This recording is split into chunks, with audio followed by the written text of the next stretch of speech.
Saudara, saya kesaksian bagaimana Allah memanggil saya sama Pak Eko Hidayat masih satu seperguruan. Saudara. Jadi ini dikumpulin dua pembicara seminar, kakak sama adik seperguruan. Saudara. Saya kesaksian bagaimana Allah memanggil saya. Jadi kakek gurunya Pak Eko Hidayat ini juga pernah belajar dan saling menimba ilmu dengan kakek nenek saya. Dan kakek gurunya Pak Eko Hidayat ini menurunkan ilmu, yaitu menghentikan hujan dan mendatangkan angin. Itu didapat dari kakek saya. Saya kesaksian bagaimana Allah memanggil saya secara manusia. Saya tidak menyangka bisa bertobat jadi orang Kristen, saudara. Saya kesaksian bagaimana Allah memanggil saya. Saya orang Blaster, papa saya orang Cina, mama saya Blasteran Jawa dan Cina. Jadi ampiang, saudara. 75% Cina, 25% Jawa. Kalau Cina totok gini, ininya agak ngeriyip gitu. Nah, saudara, saya saat ini setelah saya bertobat, saya anggota Full Gospel, saya anggota FGB MMI di Surabaya. Saya kesaksian bagaimana Allah memanggil saya. Jadi gini, saudara ya, mama saya itu yang jadi paranormal, kakek nenek guru saya, terkenal namanya Atmo Gejik. Itu Pak Iku kenal baik itu dengan apa nih? Silsilah keluarga saya, kakek nenek guru saya. Ini gini, mama saya punya ibu, ibunya mama saya punya ibu lagi. Ibunya lagi punya ibunya lagi, saudara. Dari saudara ibunya lagi inilah kakek nenek guru saya. Saya saja cucu buyut, mama saya buyut, saudara. Kakek guru saya itu terkenal tahun 70-an dengan nama Aji Saipi Angin, saudara. Misalnya dari Jakarta ke Solo, matek Aji Saipi Angin, syam, 1 detik langsung ada di Jakarta, bebas ongkos bensin, saudara. Ini kakek saya, ilmu menghentikan hujan, dicungkan tangan gini, hujan langsung berhenti. Itu kakek, saudara. Sedangkan hujan misalnya ya, orang lain kehujanan, tapi kakek saya berdiri di tengah gini nih, kayak payung di sini. Tidak ada yang bisa meneteskan hujan, saudara. Ini kakek saya. Kakek saya itu terkenal ahli ilmu gaib. Dan itu menurut murid yang pernah saya ketemui setelah saya bertobat, kakek saya tahun 70-an mengundurkan diri dan tidak mau mengambil murid lagi. Sebabnya apa? Untuk menyempurnakan ilmu tertinggi, yaitu moksa. Saya kesaksian bagaimana saya bisa mewarisi ilmu dari kakek nenek saya. Kakek saya itu ilmu gaib, nenek saya adalah ahli ilmu santet. Saya tadi membahas tentang ilmu santet, seminarnya tadi ya. Saya membahas tentang ilmu santet dan kesembuhan ilahi, kesembuhan setan, kesembuhan kedokteran. Tadi saya kupas dalam seminar tadi.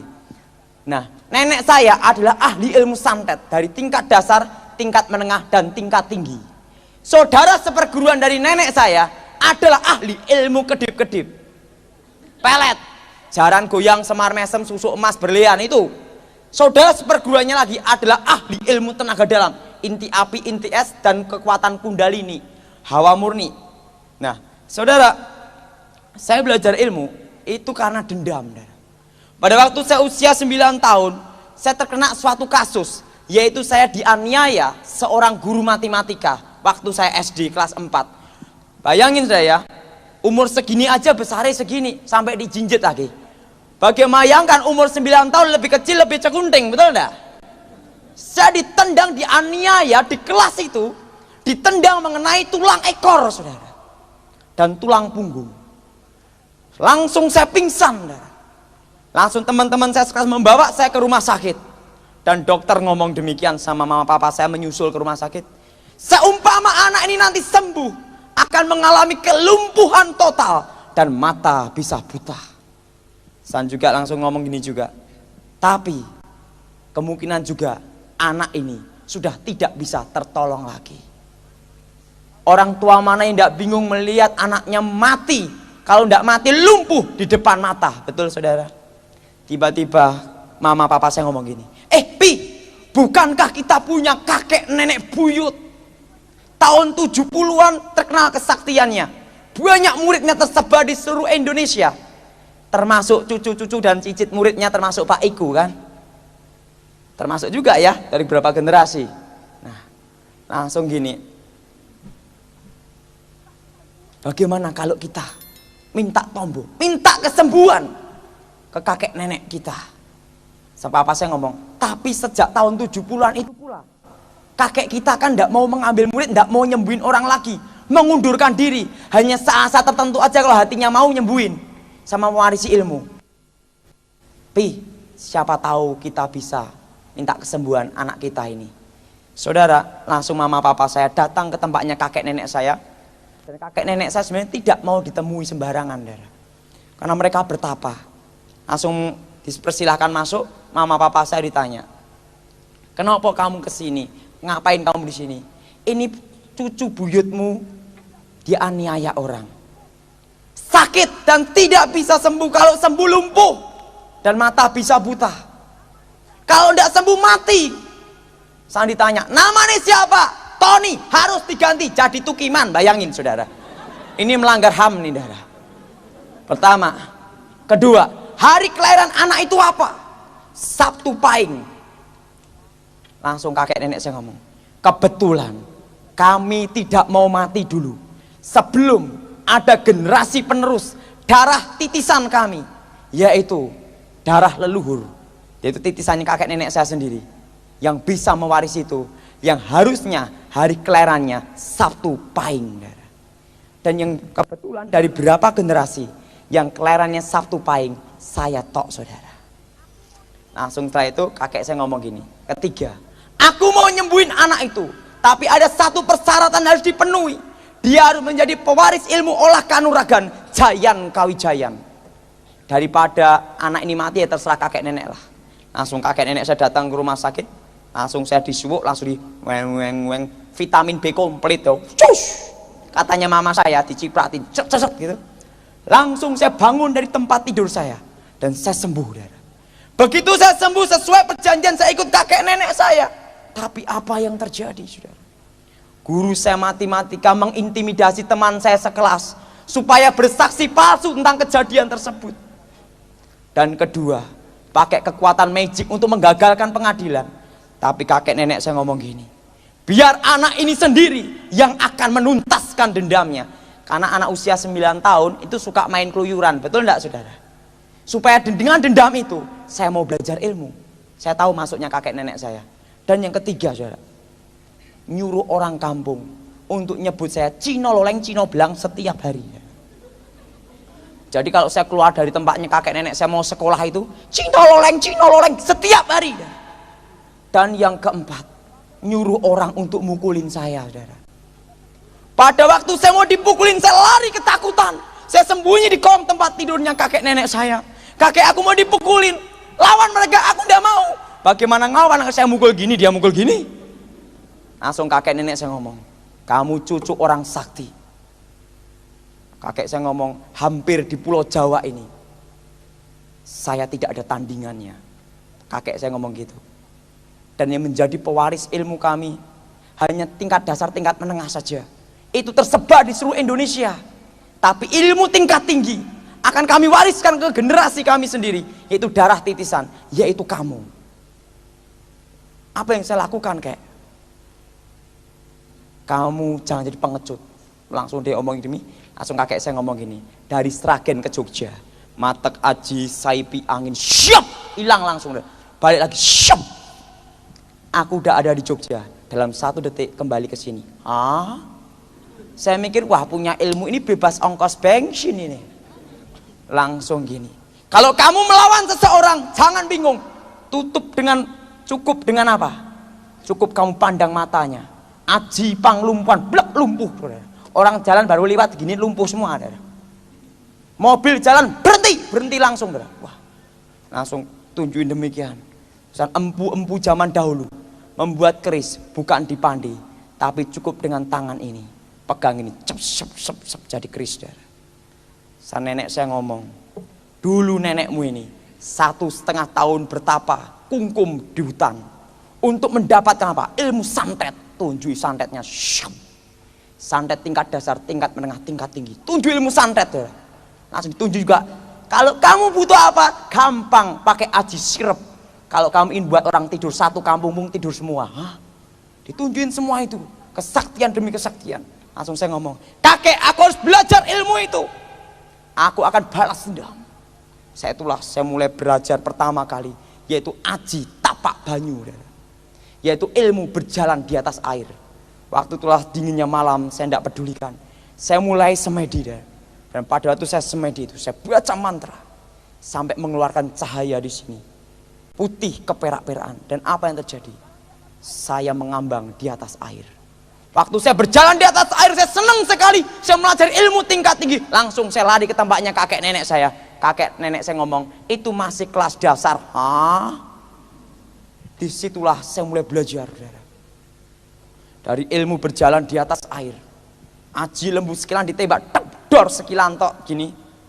Misalnya ilmu ini matiin lampu ini, syep mati itu. Itu masih ilmu kelas dasar. Ini dibakar, cukup satu jari, aji singkir geni, syep. Mati semua. Nah saudara, sejak SD itulah saya sudah buka praktek perdukunan. Walaupun saya sekolah di Kristen, di sekolah Katolik, tapi saya tidak mau percaya Yesus. Sebabnya apa? Banyak orang Kristen berdukun cari nomor SDSB, saudara. Makanya saya terkenal namanya dukun Tiban di Sragen, saudara. Dan saya nakal sekali, saudara.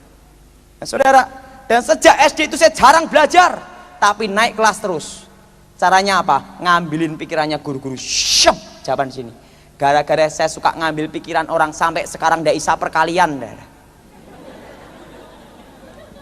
Dan lagi gara-gara saya punya ilmu berjalan di atas air sampai sekarang tidak bisa renang. Nah, saudara, dari situ saya belajar menguasai rogo sukmo mati sak jroning urip, urip sak jroning pati, mati dalam hidup, hidup dalam mati, rohnya keluar dari sini. Kalau Pak Iku punya kelebihan, langsung ilmu tertinggi dia. Pencabut roh, dah. Ngeri itu ilmu itu, dah. Nah, itu tingkat tinggi, dah. Jadi dia ini curang, dah. Kenapa curang? Nyogok gurunya. Nggak langsung tingkat dasar, tingkat menengah, langsung minta tingkat tinggi. Tapi nyogoknya pakai mobil ya Pak Iku ya. Jadi dukun pun juga disogok dia bisa, dah. Akhirnya mewarisi ilmu tingkat tinggi. Dan saya belum sempat mewarisi ilmu tingkat tinggi itu. Tapi ilmu tingkat tinggi itu ada dua, yaitu ilmu pencabut roh. Kedua, pukulan tapak tanpa rasa, pukulan pamungkas. Itu saya miliki, tapi Pak Iku tidak memiliki. Tapi yang tidak saya miliki, Pak Iku yang memiliki. Ilmu pencabut roh. Sampai sekarang, ya. Setelah Pak Iku bertobat, tidak ada penerusnya. Demikian setelah saya bertobat, ilmu pukulan jarak jauh itu, sampai sekarang tidak ada penerusnya. Sebabnya apa, Dara? Kalau guru-guru tenaga dalam, pernapasan gini, jarak 25 meter sampai 50 meter kan, saudara. Kekuatan saya sampai 50 km, batu hancur. Orang di belakang tembok lapis 10 meter, pukul jari, des, mati. Dan kalau mati, telapak jari gini nih, saudara. Nah, saudara, dan itu nasib orang yang kena pukulan jarak jauh, hanya 1 detik, langsung muntah darah. Nah, saudara, sejak SD saya terjun ke kegelapan, saudara. Saya mulai nyembuhin orang, buka nomor SDSB, macam-macam porkas itu. Nah, saudara, pada waktu 10 tahun saya diberitahu sama kakek saya, kamu tak bekali aji gelap sayuto untuk mengundang selaksa roh, ilmu untuk mengundang kekuatan kalau kamu mau. Tapi ingat, kalau kamu punya ilmu ini disambar petir kalau kamu hujan. Hah? Ilmu punya ini gosong ya, repot ya. Kakek saya ngomong, enggak, kami akan bekali kamu dengan ilmu besi kuning dan 5 pusaka kebal, mirah delima, lulang kebulandoh, kitab Istanbul, kul buntet, besi kuning. Anti tembak, anti bacok, anti cukur. Waktu umur 10 tahun saya naik sepeda ontel, sambar petir semua, weng duar, gentiung gini, saudara. Petir tidak mempan, saudara. Nah, saudara, setelah itu saya lulus SD, SMP lebih nakal, saudara. Dikasih aji sirep, saudara. Makanya dalam kesaksian saya kan dimasukkan solusi. Sampai guru SMP gini, ini murid paling dablek, tidak taunya jadi hamba Tuhan, bilang gitu. Itu adalah satu kelas, aji sirep bego nondo, syep. Blek-blek tidur ngorok semua, saudara. Kalau gurunya ngajar, sirep, cup, langsung tidur, saudara. Kalau misalnya ada guru SMP ngajar, tak giniin, itik-itik, supaya pipis buang air kecil, saudara. Itu kerjaan saya. Nah, saudara, saya terus belajar ilmu itu. Dari ilmu sampai saya meditasi itu sampai terbang, sampai 1 meter, saudara. Dan itu tingkat tenaga dalam, tingkat sempurna. Nah, saudara, pada itu saudara, kelas 2 SMP, saya udah bisa aji saipi angin, tidak dibatasi ruang dan waktu. Kalau masalah aji panglemunan, ilmu menghilang setiap hari, saudara. Tetapi yang tidak bisa saya miliki adalah damai sejahtera. Saya katakan singatan Cinoleng maju ke depan. Pada waktu saya dipukul, ting, cup, jarak langsung 10 meter. Lari semua orangnya, darah. Ngilang, darah. Nah, setelah itu saudara, kelas 2 SMP itu tiba-tiba kakek saya manggil saya. Tony, kamu kesini. Ada apa, kek? Ini aku mendapat wangsit. Wangsit apa? Wah, dapat bisikan. Jam berapa nih Pak Iko ya? Oh ya. Moga-moga keturunan ingsun menemukan jalan terang. Yaitu kamu Tony pada waktu umur 18 tahun. Kamu akan menemukan Ratu Adil Sokoetan, raja yang adil dari timur. Dan yang bisa mengalahkan ilmu leluhur kita. Hanya raja yang adil dari timur itu, yaitu Isa Al-Masih, dia bilang gitu. Kakek saya dapat wangsit sebelum mati, dia ngomong gini. Dan Tony, pada waktu ini nenek saya ada dan mama saya ada. Keturunan kita yaitu Tony ini generasi terakhir ini nanti yang akan menemukan jalan terang. Dan pada waktu dia menemukan jalan terang umur 18, dia menemukan raja yang adil itu. Dan umur 19 tahun mengangkat keluarga kita semua dari kegelapan. Dan ingatlah, semua harus ikuti apa yang dikata-kata Tony, mengikuti raja yang adil dari timur itu. Kakek saya gitu, darah. Langsung ngomong gini, Tony, untuk menyempurnakan ilmu kamu, ngelirik perempuan tidak boleh, jatuh cinta tidak boleh, ngintip tidak boleh. Wah, repot ini punya ilmu. Nah, saudara, dan juga saya, darah ya, sebelum saya bertobat, sudah bisa jadi perkutut, saudara. Dan jadi harimau putih, Aji Singolodoyo, saudara. Dan saudara, saya dulu, darah ya, kalau naik bis gratis terus, kondektur gini sampai gini tidak bisa lihat, saudara. Itu, saudara. Ini nakal, saudara. Nah, kelas 2 SMP itu kakek saya ngomong, berbagai ajian telah kami wariskan. Aji panglumpuan, orang lihat langsung lumpuh. Pukulan jarak jauh, berubah bentuk. Sihir saya kuasai, santet saya kuasai, tenaga dalam saya kuasai. Kakek saya ngomong gini, Ton, saya akan pergi jauh, tidak akan kembali lagi. Dan ingat, Ton, jalan terang itu, angkatlah keluarga kita dalam kegelapan. Dan saat ini aku akan pergi jauh, tidak akan kembali alias mati. Besok kan bukaan nomor, tukuo nomor, beliau nomor SDSB untuk beli peti mati. Nomornya 50, langsung kakek segini, meninggal. Begitu meninggal, bukaan nomor keluarnya 50 untuk beli peti mati. Teng ieng. Tuh kakek saya. Kalau masalah ilmu datangin hujan itu saya udah belajar semua. Nah, setelah kakek saya mati, nenek saya ngomong, kamu tak kasih ilmu pelet. Waduh, piye nih nek? Aku ndak boleh ngintip perempuan, jatuh cinta ndak boleh. Piye nih? Gampang, pelet aja sapi. Hah? Daripada ndak dipraktekin sapi tak kedepin, cetit kintil sapi, saudara. Ebek. Itu sapi aja kena, apalagi manusia bisa gebes-gebes, saudara. Nah, saudara, waktu saya kuasai ilmu itu, kelas 3 SMP. Waktu itu sampai ada penyembahan sogrok-sogrok itu loh, gini nih. Ada dari Taiwan, ada Kuangkong, Kuang Im di situ. Ada yang kesurupan Kuang Im. Begitu saya masuk, sematak aji gitu. Patung-patung itu gemetar semua. Yang kesurupan langsung tunduk. Penyembahnya ngomong apa? Gila nih manusia apa ini? Patung Dewi Kuangkong, Dewi Kuang Im dan Dewa Kuangkong. Dewi Kuang Im dan Dewa Kuangkong bisa tunduk semua. Gila, ini manusia setengah dewa. Langsung dia nyembah saya, darah. Setelah nyembah saya ngomong apa? Saya punya pabrik rokok buatan laris, saya bilang gitu. Jadi saya pernah dimintai salah satu pabrik rokok di Indonesia untuk buat laris, saudara. Saya ngomong, jangan sembah saya manusia biasa, saya bilang gitu. Nah saudara, setelah saya melajari berbagai ajian, kelas 3 SMP itu, saya mau balas dendam. Pada waktu saya mau balas dendam, guru saya matematika keburu mati, saudara. Disitulah saya stres berat. Untuk apa punya ilmu banyak? Saya itu dibekali pusaka, hanya 5 pusaka kebal, tapi 100 pusaka lagi, saudara. Dari keris tombak pedang, dari keris yang Kiai Jangkung yang berlekuk 3, sama kebo lajer yang lurus gini, dari keris lok 3, lok 5, lok 7, lok 9, lok 11, lok 13 punya semua ada. Keris tombak pedang. Dan tubuh saya dilapisi ilmu besi kuning. Tepat apa yang dikatakan Pak Iku, tubuhnya dilapisi baja, betul. Senjata apapun tidak mempan, bahkan petir pun tidak mempan, saudara.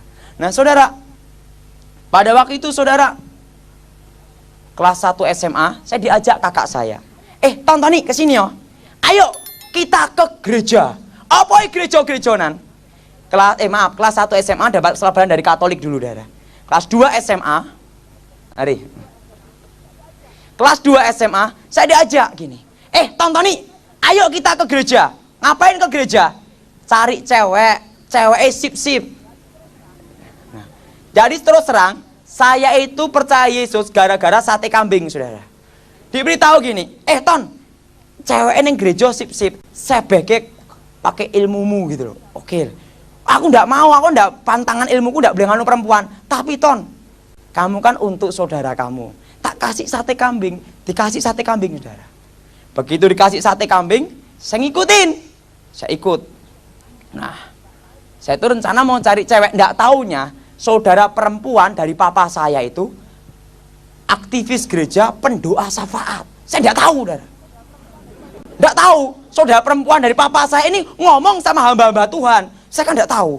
Begitu saya masuk, pegang kepala saya. Blok. Dalam nama Yesus, setan keluar. Loh, saya gini toh. Ini orang ini ngapain ini? Diubak-ubak kepala saya. Dan lebih parahnya dikasih minyak sak botol, mabyur. Saya liatin gini terus. Yang ngubek-ngubek saya itu hamba Tuhan Stefanus Pinggi. Berapa hamba Tuhan itu? Nah, langsung itu saya jengkel. Saya matek aji senggoro macan. Saya pandeng gini. Langsung ini yang hamba Tuhan Stefanus Pinggi ini yang berani melawan saya. Yang lainnya, demi nama Yesus. Jadi yang berani melawan saya waktu itu hamba Tuhan Stefanus Pinggi sama berapa hamba Tuhan. Nah, setelah itu saya pulang sambil ngomel, saudara. Sebabnya apa? Saya itu digebyur air 1 ember, saudara. Sama dikasih minyak, bayangin, saudara. Nah, setelah itu, saudara ya, begitu saya sampai rumah, ngomel-ngomel, kelas 2 SMA tuh, ngomel-ngomel saya. Wah, Ton, ada KKR-nya, Gilbert lumayan dong. Apa nih Gilbertan, aku bilang gitu. Ton, cewek sip-sip. Ya, oke lah. Nah, oke lah, saya datang untuk cari cewek untuk kamu, toh, kasih sate kambing. Oke. Wah. Hamba-hamba Tuhan sudah memberitahu Gilbert, saudara. Kan Gilbert pernah kesaksian, pernah disantet di Jawa Tengah. Saya orangnya, saudara. Nah, pada itu, saudara, pada itu kan KKR duduk belakang, saudara. Saya tuh sebenarnya cari cewek untuk kakak saya. Tiba-tiba Gilbert khotbah gini, orang Kristen tidak bisa disantet, tidak bisa diguna-gunain, tidak bisa dimantrain. Dari jarak jauh saya gini, ini pendeta gemuk montok nantang aku ini. Ini belum tahu aku ada di belakang. Langsung kakak saya ngomong, Ton, kamu gini udah dapat cewek ya? Diem dulu. Tak kasih pukulan jarak jauhku aja. Pakai setan kober aja. Tak buat pendeta gemuk montok itu tidur di tempat gitu. Pingsan, tak matek aja. Setan kober, wes. Dia ngomong gini, saudara diberkati, haleluya. Kabur ilmu saya, saudara. Mablak balik, saya bingung. Seumur hidup belum pernah ada mantra haleluya. Nah, kejadian pertama itu, saudara. Nah, setelah itu, wah ini gila, ini ilmu apa lagi nih? Haleluya. Tak pikir-pikir pelajaran kakek nenek saya belum pernah ada mantra haleluya. Adanya halilintar, saudara. Nah, saya mata kaji lagi. Aji Hasto Brojo. Saya langsung rapal mantra lagi gitu. Tak lontarin buas, langsung Gilbert gini. Tuhan memberkati, haleluya, kabur lagi, saudara. Blak. Langsung saya penasaran, ada artikel, saya datang. Nah, pendeta Gilbert sudah diberitahu hamba-hamba Tuhan, termasuk Stefanus Pinggi. Ada orang yang bisa ilmu menghilang, ilmu terbang. Wah, Gilbert diberitahu. Orangnya datang di sana loh. Wah, Gilbert lihat wajah saya, saudara. Saya gini dia lihat sebenarnya. Karena udah diberitahu hamba Tuhan, saudara. Begitu saya itu di depan gini, langsung Gilbert gini. Kamu Tony ya? Iya. Langsung Gilbert tatap mata dengan mata gini, saudara. Aku sudah dengar tentang kamu. Kamu yang bisa menghilang dengan aji saipi angin juga bisa kemanapun tujuan, dan aji panglimunan ilmu menghilangkan. Saya tahu tentang kamu. Langsung saya gini. Kita adu ilmu. Kalau saya kalah saya berguru. Langsung Gilbert bilang gini. Silahkan, haleluya gitu. Nah, Setelah itu kan janjian, besok kita terusin, saya bilang gitu. Saya pulang ke rumah, saudara. Semalam tidak bisa tidur gara-gara haleluya, saudara. Nah, setelah itu hari yang kedua. Hari yang kedua, saya udah janjian sama Gilbert, saudara. Sama berapa hamba Tuhan. Begitu masuk ruangan langsung digebyur air. Mabyur, pek-pek kasih minyak, saudara. Sama berapa hamba Tuhan. San Gilbert nunggu saya gini. Tahu nih, iya. Ada apa Pak Gilbert? Sesuai perjanjian, kita adu ilmu di sini. Oke. Dan saya adu ilmu bukan jarak jauh sama Gilbert. Jarak 1 meter. Saudara. Saya ngomong, kalau saya kalah, saya berguru. Oke, silahkan. Saya pikir, saya kurangkan kesaktian saya semua. Tak lontarkan dalam tubuh saya diisi pusaka, 2 pusaka. Kiai Sodo Pamungkas, Sodo Panungklik. Masukin batu segini, dimasukin ke sini. Nah, langsung itu saya lontarkan ilmu-ilmu saya berapa kali, saudara. Dan menurut kesaksian istri pendeta Gilbert, Renda Lumendong, jarak 100 meter dari kejadian itu, mendengar desing angin pukulan, saudara. Dan tukang-tukang becak sampai terdengar semua, saudara. Dan tiba-tiba saya ngomong gini, ilmu itu balik mengenai saya sendiri, saya muntah darah, saudara. Tak telan lagi, gengsi dong kalau ketahuan, betul enggak? Langsung saya ngomong, stop dulu, ngapain? Kita terusin besok, saya baru capek. Oh silahkan, haleluya, dia bilang gitu. Saya pulang ke rumah, tapi sebelum pulang itu saya tuh bingungnya apa? Hamba Tuhan sama Gilbert gini, sikira bara sana itu. Belum pernah ada mantra raba-raba, saudara. Setelah bertobat baru tahu itu bahasa roh. Nah saudara, saya pulang ke rumah. Setelah itu saudara, 2 malam tidak bisa tidur. Datang hari yang ketiga. Saya cepetin aja nih, saudara ya. Hari yang ketiga datang. Disitulah saya bertarung, saudara. Berbagai ilmu saya kerahkan semua. Pada itu saudara, ilmu saya balik mengenai saya sendiri, tubuh saya retak, saudara. Kan saya dikasih lapisan besi kuning di sini, saudara. Pak Gilbert lihat tubuh saya keluar serbuk besi kuningan gitu. Langsung saya gemetar gini nih. Langsung saya gini, Pak Gilbert, ada apa? Ada hamba Tuhan Stefanus Pinggi juga. Saya bilang gini, kalau saya kalah, saya berguru sama situ. Tapi kalau saya menang bagaimana? Terserah kamu. Langsung gini, Gilbert langsung angkat tangan semua. Mereka menyembah Tuhan.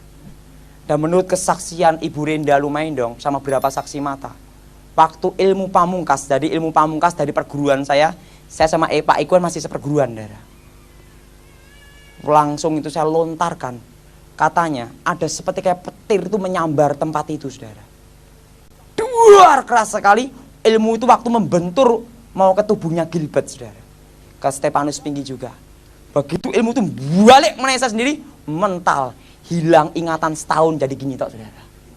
Selama setahun itulah saya hilang ingatan, tidak tahu siapa nama saya dan tidak tahu siapa nama orang tua saya. Saya didoain pendeta Gilbert sama berapa hamba Tuhan. Bukannya tambah sembuh, tapi tambah senteng, saudara. Didoain sama Stefanus Pinggi juga tidak bisa sembuh. Akhirnya diserahin ke orang tua saya dalam keadaan gini, saudara. Tapi pada waktu tepat 1 tahun, tiba-tiba saya mendengar suara, akulah yang awal, akulah yang akhir. Tiba-tiba waktu saya mendengar suara itu, ingatan saya, pikiran saya kembali lagi, saudara.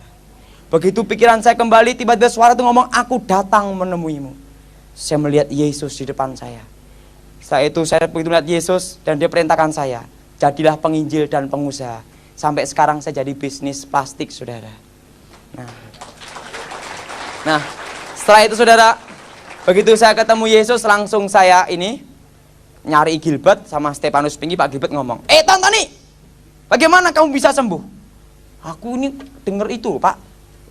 Yesus itu datang sama saya. Oh, Yesus saya diinjilin, disuruh sekolah Alkitab ya. 3 tahun sekolah Alkitab, ranking 4. Hebat enggak, saudara? Karena muridnya tinggal 4, saudara. Saya lulusan Inteos, murid pendeta Pontas Pardede, saudara. Nah, saudara, itulah kesaksian saya. Dan tadi saya ngisi seminar tentang santet juga ya. Nanti lain waktu tak tentang hipnotis sama ilmu gendam. Tapi saya katakan ya, ilmu semua itu sia-sia. Dan ini sebelum saya akhiri, saya cerita satu lagi. Sebelum nenek saya meninggal, nenek saya ini punya ilmu, ya. Aji Poncosono. Jadi begitu kena tanah, des, itu udah tubuhnya. Jadi seniornya pendeta Iku, itu nenek saya. Jadi kakek gurunya Iku pernah belajar sama nenek saya. Itu kena tanah, dek bangkit hidup lagi, saudara. Tubuh udah keluar kayak ulet-ulet gitu, tapi tidak bisa mati. Saya datang sama nenek saya, Nek, masih indah ingat enggak? Saat ini Tony umur berapa? 19 tahun. Tentang ramalan kakek sebelum meninggal. Oh iya, masih ingat. Langsung udarno ilmuku iki. Karena sudah digebuk daun kelor kasih ilmu apa? Daun kelor kasih apa nih? Berbagai macam tidak bisa mati. Kakek nenek saya bilang gitu. Kakek pernah pesan sebelum meninggal tentang kamu. Oke, aku mau terima Yesus. Supaya aku oncat saka ragaku iki dan tidak kuat gitu. Karena saudara nenek saya ini kalau meditasi itu ini ada api, ini itu di atas api ini, saudara. Itu setiap hari, saudara. Itu nenek saya, saudara. Nah, lah itu nenek saya ngomong, ragaku udah tidak kuat. Langsung saya injilin nenek saya. Aku percaya Yesus. Begitu nenek saya percaya Yesus, dia meninggal sampai sekarang tidak bangkit lagi, saudara. Nah, itulah kesaksian saya. Atas nama saya sekarang.